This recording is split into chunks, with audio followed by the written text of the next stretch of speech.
நம்ம வியூவர்ஸ் எல்லாருக்கும் வணக்கம். இந்த சாய் வித் கிரைஸ்ட் இந்த நிகழ்ச்சி மூலிமா அவங்க எல்லாரையும் சந்திக்கிறதுல ரொம்ப மகிழ்ச்சி. இந்த கிறிஸ்மஸ் சீசனில் இந்த நிகழ்ச்சியை நம்ம ஸ்டார்ட் பண்ணுறதுனால முதல் எபிசோடாக நம்ம வாட் இஸ் கிறிஸ்மஸ் அப்படிங்கிறத நம்ம தெளிவுபடுத்தணும் அப்படின்னு விரும்புகிறோம். ஸோ வாட் இஸ் கிறிஸ்மஸ், அப்புறம் அந்த கிறிஸ்மஸ் செட்டப்பான அந்த குடில், அதுக்கெல்லாம் என்ன அர்த்தம், நம்ம வாழ்க்கையில் அதெல்லாம் என்ன உணர்த்த வருது அப்படிங்கிறத நம்ம தெரிஞ்சுக்கணும்னு எனக்கு ரொம்ப ஆவலாக இருக்குது. நீங்களும் அந்த ஆவலோடு இருப்பீங்கன்னு நினைக்கிறேன். ஸோ இந்த எபிசோட் எல்லாருக்கும் ரொம்ப யூஸ்ஃபுல்லாக இருக்கும். ஸோ வாங்க இந்த எபிசோட்குள்ளே போகிறோம். So what is Christmas? கிறிஸ்மஸுங்கிறதுக்கு பார்த்தீங்கன்னா நிறைய பேர் நிறைய அர்த்தங்கள் சொல்கிறாங்க.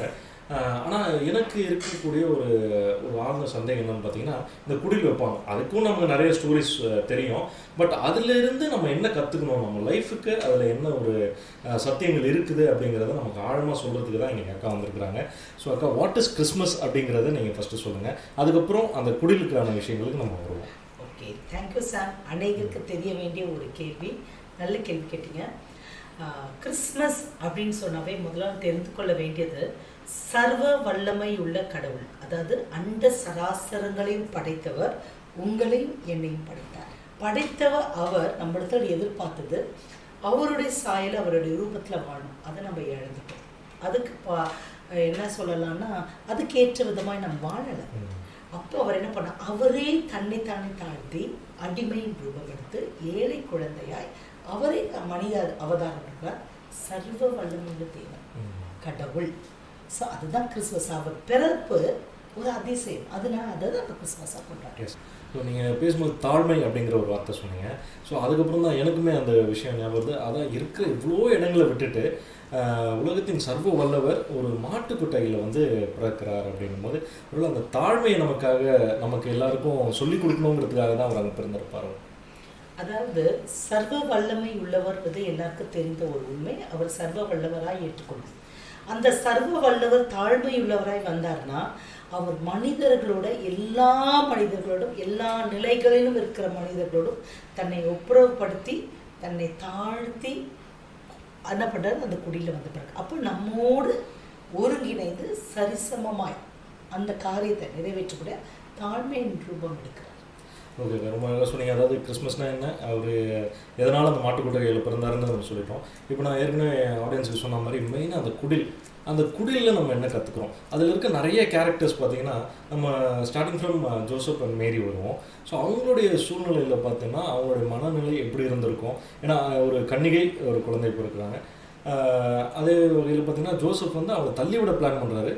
எதனால் திரும்ப மனம் இருந்திருப்பார், அவங்களை சேர்த்துக்கணும்னு ஆசைப்பட்டிருப்பாரு. Super sir, super. தெரியுமா, மேரி அப்படின்னு எடுத்துக்கொள்ளும் போது அந்த மரியாள் வந்து அந்த காலத்தில் சின்ன வயது திருமணத்திற்கு உட்படுத்தப்படுகிறார். அந்த காலத்து பெண்கள் அப்படி தான். அதில் ஒன்றுமே அறியாத புருஷன் கல்யாணம் ஆகலை, ஒரு நிச்சயமாக இருக்குது.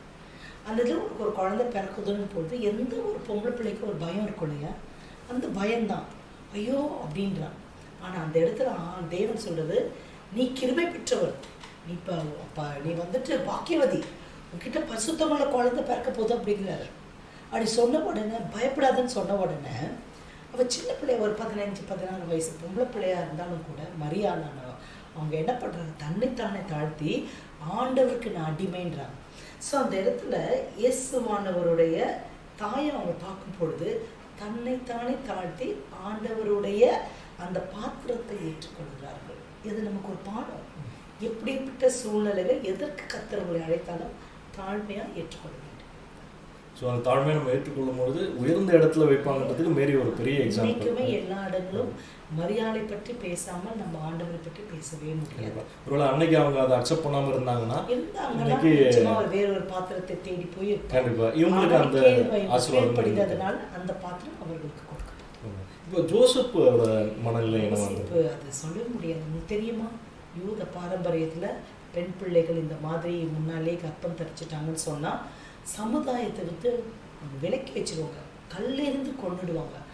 ஆனால் அவர் நீதிமானாக இருந்தனால ஒதுக்கி வச்சிடலாம் அப்படின்னு நினச்சாரு. ஆனால் ஆண்டவர் அங்கேயும் நீதியுள்ளவர்ன்றதை வெளிப்படுத்தப்படியாய் என்ன பண்ண, யோசேப்புக்கு மரியாள் வயிற்றில் உள்ளது பரிசுத்தம் உள்ளது, நீ அவளை ஏற்றுக்கொள்ள ஐயப்படாதே பயப்படாதேங்கிறார்.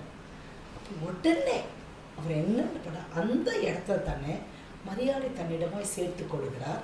ஆனால் வேற எந்த உறவுக்கும் போகாமல் அந்த பரிசுத்த குழந்தை அவர்கள் பெற்றெடுக்கும் வரை அவரை வளர்த்து ஒப்பு கொடுக்கும் வரை அவர் தனக்கு கொடுக்கப்பட்ட அந்த அர்ப்பணிப்பை ஏற்கொண்டு அந்த அர்ப்பணிப்பில் நிலைத்திருந்தார்.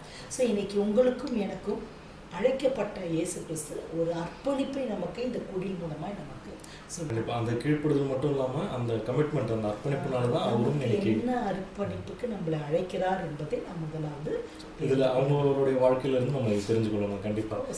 ஸோ ரொம்ப அழகாக சொன்னீங்க. ஆனால் அவ்வளோ பெரிய ஒரு கடவுள் பிறந்திருக்கும் பொழுது முதல்ல பார்க்க வர்றது யாருன்னு பார்த்தீங்கன்னா ஷெப்பர்ட்ஸ். ஸோ அவங்களுக்கு என்ன அந்த இம்பார்ட்டன்ஸ் இல்லை, எப்படி அவங்களுக்கு அது தெரிய வருது? சாம், நீங்கள் ஒரு காரியம் தெரிஞ்சுக்கணும். கிரேட் காட் த லோவஸ்ட் லெவலில் இருக்கிற ஷெப்பர்ட்ஸ் ஏன் அங்கே போய் முதல்ல பண்ணால் அவங்களுக்கு சொன்னது என்ன, இதோ எல்லா ஜனத்துக்கும் மிகுந்த சந்தோஷத்தை உண்டாக்கும் நற்செய்தியை உங்களுக்கு அறிவிக்கிறேன் அப்படின்னும் போது இந்த மெய்ப்பர்களை பற்றி தெரியும்னா பலஸ்தீன மெய்ப்பர்கள் கடின உழைப்பாளிகள். அவங்க எப்படின்னா ஊருக்கு வெளியே ராத்திரியில் போய் கூட மந்தையை மேய்த்து அந்த ஆடுகளை உள்ளிட்டு அந்த ஆடுகள் வெளியில் போகாமல் இருக்க ஓனாயின் எடுத்து காப்பாற்றப்படியா வாசலில் தான் அவங்க உட்காந்துட்ருப்பாங்க.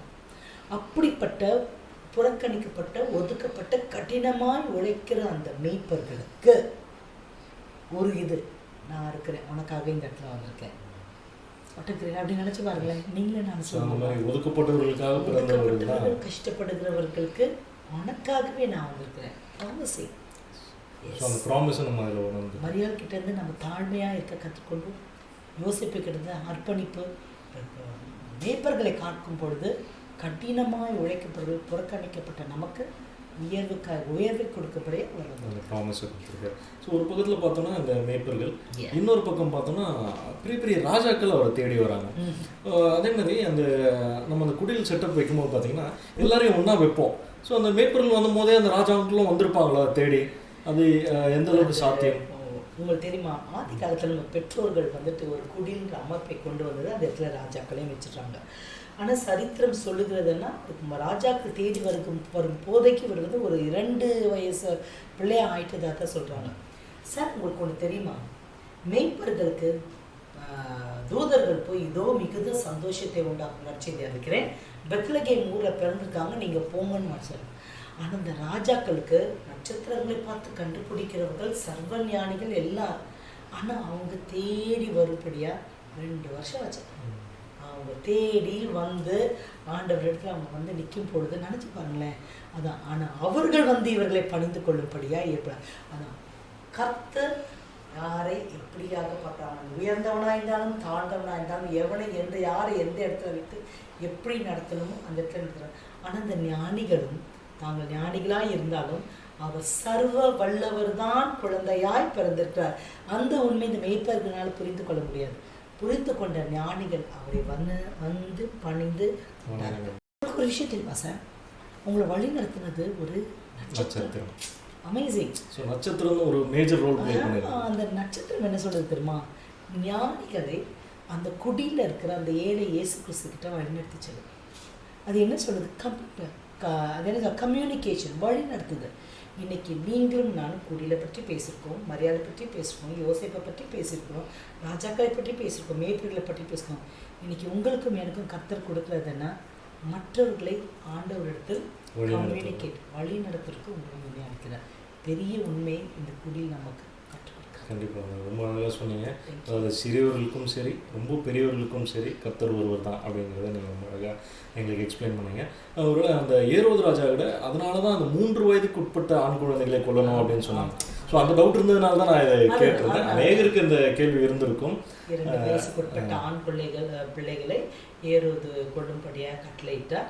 அதுக்குள்ளே தான் நீங்கள் அதிலும் தேவதூதர்களால் எச்சரிக்கப்பட்டு ஞானிகள் வேறு வழியாக போட்டு ஆண்டவராகிய இயேசு கிறிஸ்து காப்பாற்றப்பட்டார். ஏன்னா அவர் வந்த நோக்கம் நிறைவேறும் காலம் வரை ஒரு ரொம்ப சந்தோஷம் அவங்க நீங்கள் சந்திச்சதில். ஸோ வாட் இஸ் கிறிஸ்மஸ், அப்புறம் அந்த குடியில் இருக்க அந்த ஒவ்வொரு கேரக்டர்ஸும் நமக்கு என்ன சொல்லுறதுன்றதை ரொம்ப அழகாக எங்களுக்கு எக்ஸ்பிளைன் பண்ணுங்க. உங்களை சந்திச்சதில் ரொம்ப மகிழ்ச்சி. நன்றி. Thank you sir. தேங்க்யூ.